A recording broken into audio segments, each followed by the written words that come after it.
Es muy grato recibir a un querido amigo, periodista, colega, tantos años aquí en este canal, en esta casa, Abedis Badanian. ¿Qué tal? ¿Cómo anda, Abedis? Muy bien, y también es muy grato para mí estar aquí, reencontrarme con mis compañeros de trabajo durante tantos años. ¿Cuántos años acá? Y yo comencé en el informativo de Monte Carlo Televisión el 15 de marzo de 1965. Y mi último trabajo aquí fueron las elecciones municipales últimas, en el 2010, o sea, prácticamente 45 años. Qué increíble, ¿no? ¿Cómo ha cambiado la dinámica de la información, esto de las plataformas digitales, la tecnología, el Internet? Ha modificado además la propia conducta del periodista ante la fuente. Y sí, facilita mucho el trabajo. Nosotros comenzamos trabajando con películas, podíamos filmar hasta las 6 de la tarde, había que llevar la película al laboratorio Roca, esperar que fueran reveladas, llegaban un rato antes del comienzo del noticiero y había que editarlas. Qué tremendo. Y bueno, después recorrimos todos aquellos cambios desde el punto de vista tecnológico. Hay Bueno, muchas cosas actualmente que utilizan ustedes que yo prácticamente desconozco. claro, de hecho hay coberturas históricas y anécdotas vinculadas a esas coberturas, ¿no? Eso de llegar Sí, con el sí. apremio del tiempo, con la cinta poco menos que El estrés, los calentita. nervios. Claro, claro. Badanian, Hoy es un día muy especial eso, para claro, Monte Carlo Televisión, desde ya. ¿verdad? Y obviamente mis felicitaciones para la dirección de la empresa, para mis compañeros, mis ex compañeros. Hoy Monte Carlo Televisión cumple 53 años. Exactamente. Hoy Y mi, estamos de mi aniversario. último trabajo fue integrar la comisión honoraria que la dirección de la empresa creó para la conmemoración del cincuentenario Claro. de Monte Carlo Televisión. Sí, sí, con algunos puntos altos como ese, por ejemplo, en El concepto de gala en el teatro, sí, en la sala de en la Sode, sala ¿no? de Sode. Bueno, Exactamente. Badanian, lo hemos convocado como representante de Causa Armenia del Uruguay. El otro día estaba un periodista español, corresponsal de Cambio 16, y hablábamos a veces de lo que representa, no sé si el poco interés que despierta la información internacional, pero de pronto también allí hay una autocrítica, la escasa posibilidad que hay de profundizar en asuntos tan complejos, tan dramáticos en algunos casos como la causa armenia. La información internacional en realidad a veces viene muy sintetizada.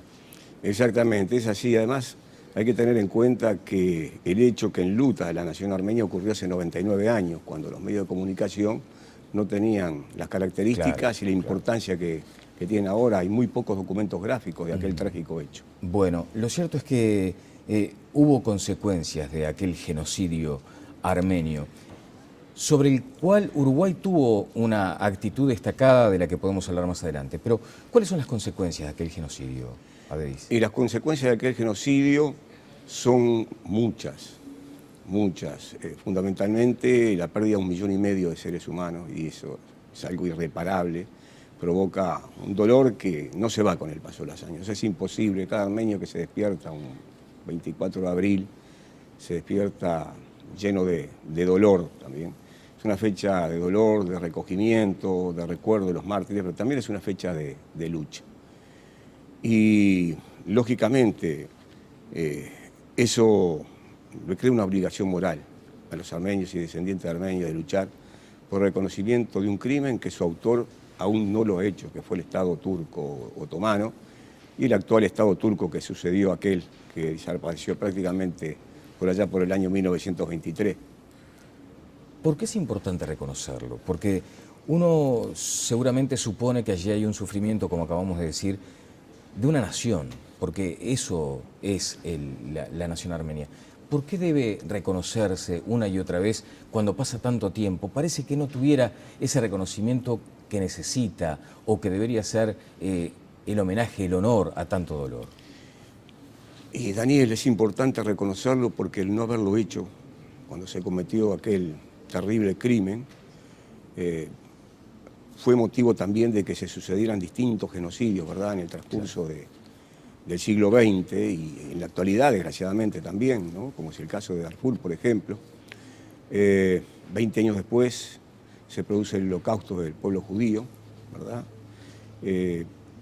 Y recordamos aquella famosa frase de Hitler, ¿no?, cuando planifica el holocausto y dice: ¿quién recuerda hoy el genocidio de los armenios?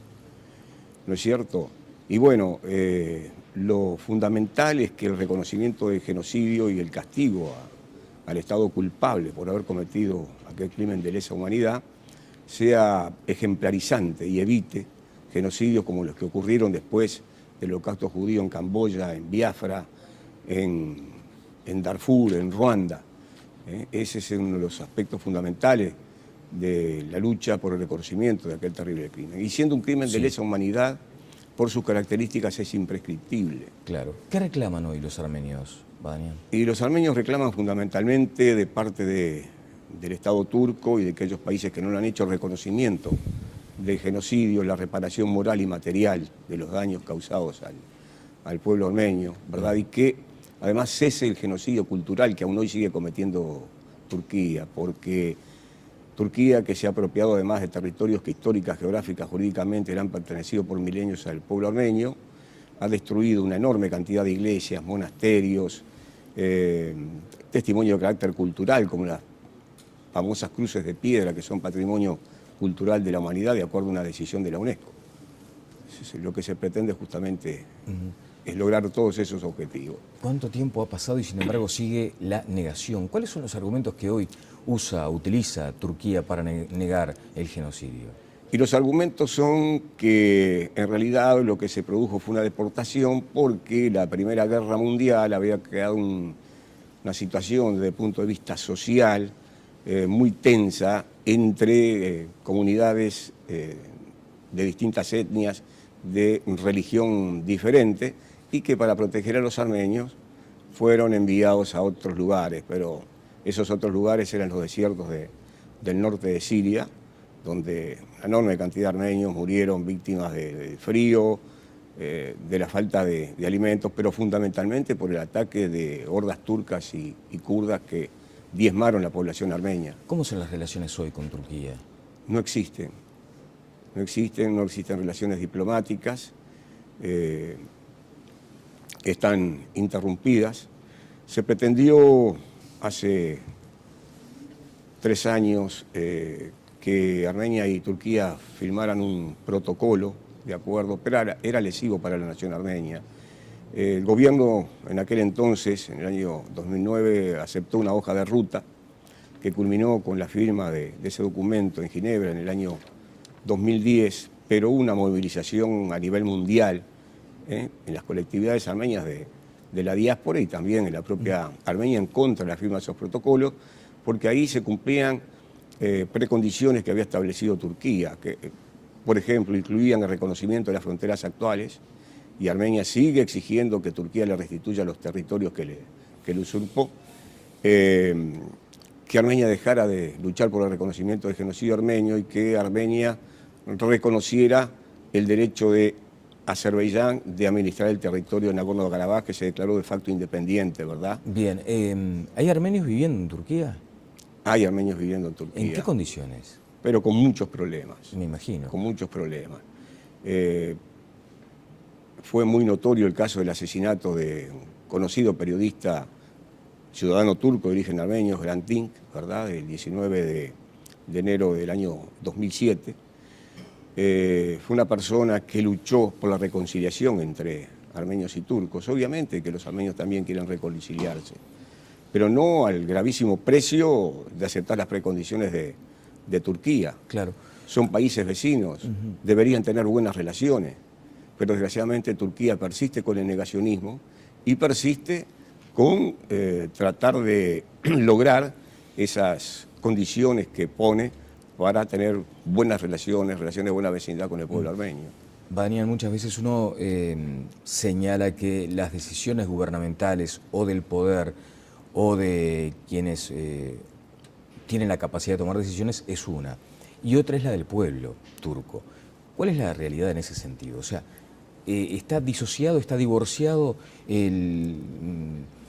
la actitud del gobernante con respecto a su pueblo? Y podemos decir que en este momento en parte sí, porque durante muchísimos años la única versión que recibieron los alumnos de las escuelas turcas, de los liceos turcos, fue que los armenios fueron los genocidas, que los armenios traicionaron al Estado turco, que se aliaron con sus enemigos. Eso fue permeando culturalmente, digamos. Fundamentos totalmente absurdos, porque realmente eso no fue así. Pero en estos últimos años han surgido muchas voces, ¿verdad?, en Turquía pidiendo reconocimiento del pueblo armenio. Comenzó por la clase intelectual, entre ellos el Premio Nobel de Literatura del 2007, Orhan Pamuk, y otros renombrados, prestigiosos intelectuales turcos que reclaman el reconocimiento del genocidio. Pero últimamente se agregó una personalidad, un famoso periodista, que es nieto de Cemal Pasha, que fue uno de los 3 integrantes del triunvirato que ejecutó el genocidio, planificó y ejecutó el genocidio, que visitó hace muy poco tiempo el Museo del Genocidio en Armenia, pidió perdón al pueblo armenio por los crímenes cometidos por su abuelo, y hoy es un difusor, ¿verdad?, dentro de Turquía, de la necesidad de que su país reconozca haber cometido el genocidio para reconciliarse con su pasado y dar una buena imagen ante la opinión pública internacional. Bueno. A eso se ha negado sistemáticamente el gobierno turco. ¿Valió la pena tanto esfuerzo, por lo menos, para que empiecen a asomar estas actitudes o estos reconocimientos? Pero también hay otros hechos. Sí. Ha comenzado a conmemorarse el 24 de abril en la plaza principal de Estambul, por ejemplo, acto en el que participan muchos ciudadanos de origen turco, que son turcos, no son solo de origen armenio. En universidades se ha comenzado a hablar también del tema de genocidio, programas en televisión, y de a poco se va generando, ¿verdad?, en la sociedad turca la convicción de que realmente su país cometió hace 99 años un genocidio. ¿Hay leyes que castigan la negación del genocidio? Sí, sí. Francia, por ejemplo, las 2 ramas del Parlamento aprobaron un proyecto de ley castigando el negacionismo del genocidio armenio. En Holanda existe una ley similar y en Suiza se ha producido un caso muy importante. Una persona de origen turco que reside en ese país, en un seminario que se realizó en Suiza, pidió el uso de la palabra y negó la existencia de genocidio y fue condenado por la justicia suiza. Claro. ¿Y la realidad que hay en Uruguay cuál es, Damián? Y la realidad que hay en Uruguay es que los armenios, al igual que los armenios de todo el mundo, siguen luchando por el reconocimiento del genocidio. Nosotros hemos tenido la suerte de haber nacido en este maravilloso país. Uruguay fue el primero que lo hizo en el año 1965. Después de Uruguay fueron muchos más los países que se sumaron, muchísimos los parlamentos, 42 estados de los Estados Unidos, ¿verdad? Y a nivel de reconocimientos internacionales, el Tribunal Permanente de los Pueblos, en el año 1984, en París, el Consejo Mundial de Iglesias en 1983, una subcomisión de la Comisión de Derechos Humanos de las Naciones Unidas en el 75, el Parlamento Europeo en el 87, muchísimos más. Quiero destacar el reconocimiento del Parlamento del Mercosur del 19 de noviembre del 2007, y el último hecho de gran importancia fue la decisión de la Comisión de Asuntos Exteriores del Senado de los Estados Unidos, que aprobó el reconocimiento del genocidio. Bien. Esto fue hace muy pocos días. Está muy bien. ¿Cuántos armenios hay en Uruguay aproximadamente? 15.000. 15.000, una comunidad... La mayoría de origen armenio. Claro, de origen. Pero además con una capacidad muy fuerte de establecer vínculos, lazos, es una comunidad muy arraigada. Es muy activa, muy dinámica. Claro, sí. Además de eso, ¿no?, con instituciones educativas, deportivas. Hay una serie de actos conmemorativos. Exactamente, si tú me permitís, los voy a leer porque son muchísimos y no quiero olvidarme de ningún acto, ni de sus características, ni de quién lo organiza. Adelante, a ver. Hoy, por ejemplo, a las 18 horas, marcha por la justicia, desde la Plaza Independencia hasta la Intendencia de Montevideo, y organizan jóvenes armenios del Uruguay. Son los jóvenes de todas las instituciones armenias que están trabajando de una manera muy buena, una forma realmente excelente, muchachos comprometidos con la causa armenia, ¿verdad? Y eso para nosotros es muy importante. Tener una juventud realmente muy concientizada del tema y que está realizando un aporte realmente pero muy grande en todas estas conmemoraciones.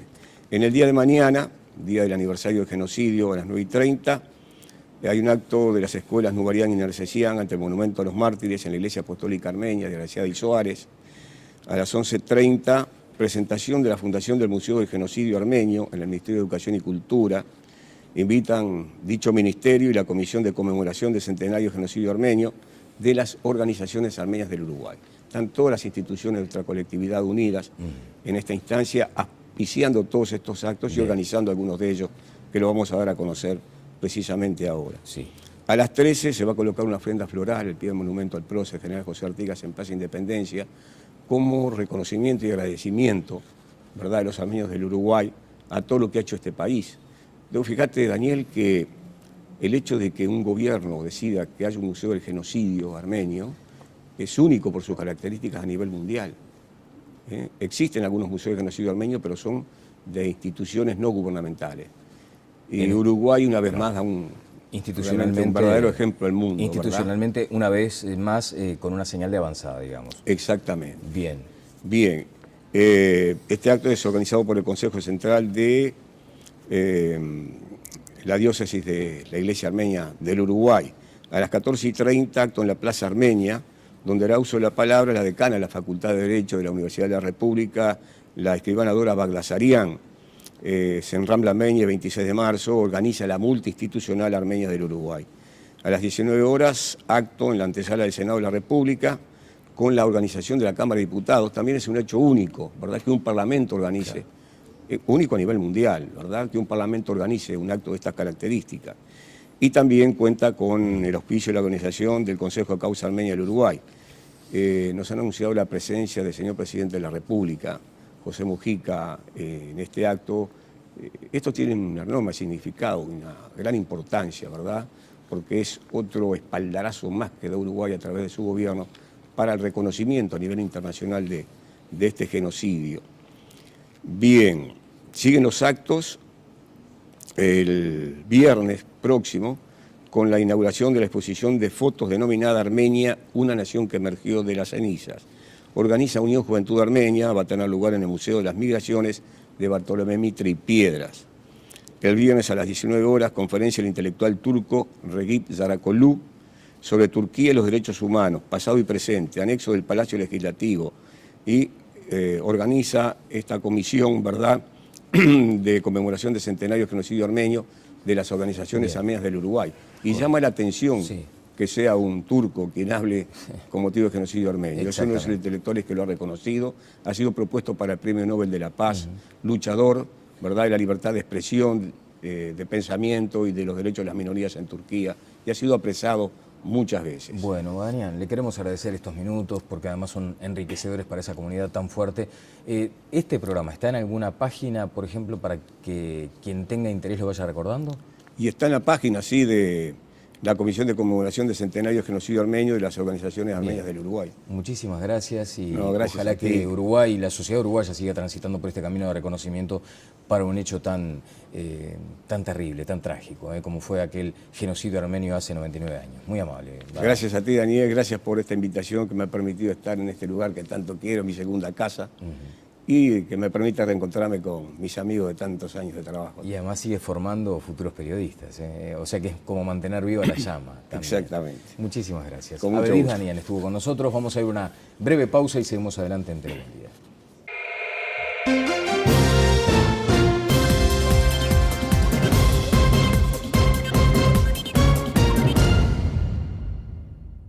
Dramáticos en algunos casos, como la causa armenia. La información internacional, en realidad, a veces viene muy sintetizada.